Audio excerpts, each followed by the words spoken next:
Gunung Letobi laki-laki di Kabupaten Flores Timur, Nusa Tenggara Timur mengalami erupsi sebanyak 11 kali pada Rabu 26 Februari.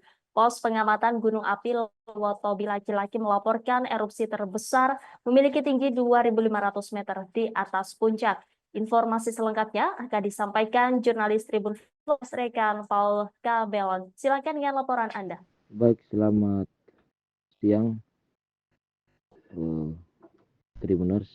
Dapat saya laporkan bahwa pada Rabu tanggal 26 Februari 2025 sejak pagi hingga siang, eh, pos pengamatan Gunung Api Lotobi laki-laki di Desa Pululera, Kecamatan Wulangitan, Kabupaten Flores Timur mencatat aktivitas erupsi Gunung Lotobi laki-laki yang mengalami erupsi sebanyak 11 kali dan tinggi kolom abu erupsi ini terekam di alat seismograf memiliki ketinggian mulai dari 800 meter hingga 2.500 meter di atas puncak gunung yang memiliki tinggi sekitar 1.584 meter di atas permukaan laut.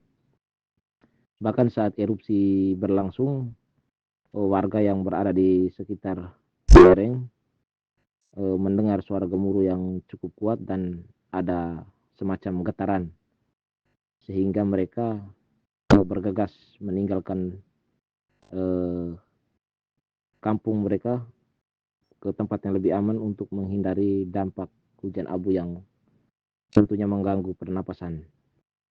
Salah satunya yaitu warga bernama Godel Fridus Harin, dan ia bersama keluarganya dan beberapa warga kembali ke desa Kelatanlo di Kecamatan Wulanggita yang jaraknya kurang dari 6 km dari pusat letusan. Mereka ke sana untuk melihat kondisi rumah sekaligus melihat tanaman komoditi yang mereka panen untuk memenuhi kebutuhan hidup sehari-hari. Mereka datang dari posko pengungsian di desa Bokang Wolomatang, Kecamatan Titihena, salah satu dari tiga posko pengungsian terpusat yang disediakan oleh pemerintah daerah Flores Timur yang menampung ribuan penyintas dari sejumlah desa di Kecamatan Wulanggitang dan Ilebura yang masuk dalam kawasan rawan bencana. Saat erupsi berlangsung, berdasarkan pengamatan dari warga, terlihat kolom abu sangat tinggi. Bumbungan abu yang berwarna hitam pekat itu bergerak ke arah barat daya dan beberapa desa seperti Desa Dudipali, Kelatan Loho, Keng Jaya, bahkan ke Desa Boru terkena dampak hujan belerang dengan intensitas yang cukup tebal. Dan saat itu juga mereka bergegas meninggalkan rumah mereka karena memang situasinya yang sedikit boleh dikata situasi yang cukup mengkhawatirkan, dan mana gunung itu kan masih terus erupsi dan mengalami aktivitas kegempaan yang cukup signifikan, dan statusnya saat ini masih pada level 3 atau siaga. Berdasarkan eh, catatan dari pos pengamatan gunung api,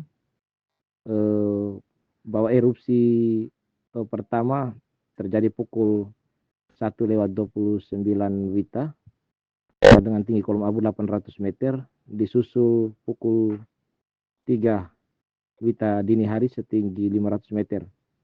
Lalu pukul 3:24 WITA 900 meter, dan pukul 4:19 WITA setinggi 1.500 meter. Beberapa menit berselang, tepatnya pada pukul 4:52 WITA, kolom Gunung Lautobi kembali erupsi dengan tinggi kolom abu 1.800 meter.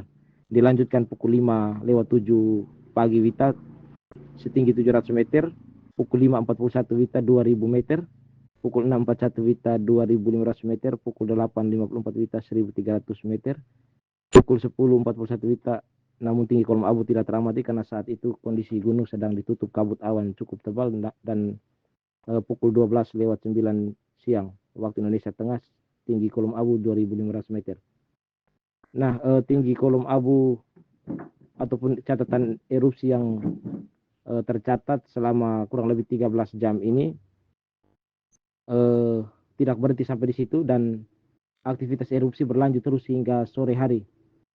Tercatat sekitar 2 kali erupsi, dan hingga hari ini, hari Jumat tanggal 28 Februari, juga Gunung Lautobi Laki-Laki masih mengalami erupsi yang signifikan dengan status masih level 3.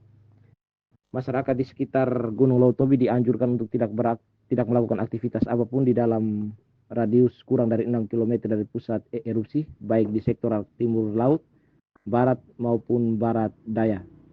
Dan sejauh ini sejak tanggal 4 November atau sehari setelah letusan besar terjadi, sejumlah warga desa masih mengungsi ke tempat aman, diantaranya dari desa Dulipali, desa Kelatanlo, desa Hokeng Jaya, desa Naukote, desa Nobo, dan dusun Podor di desa Boru.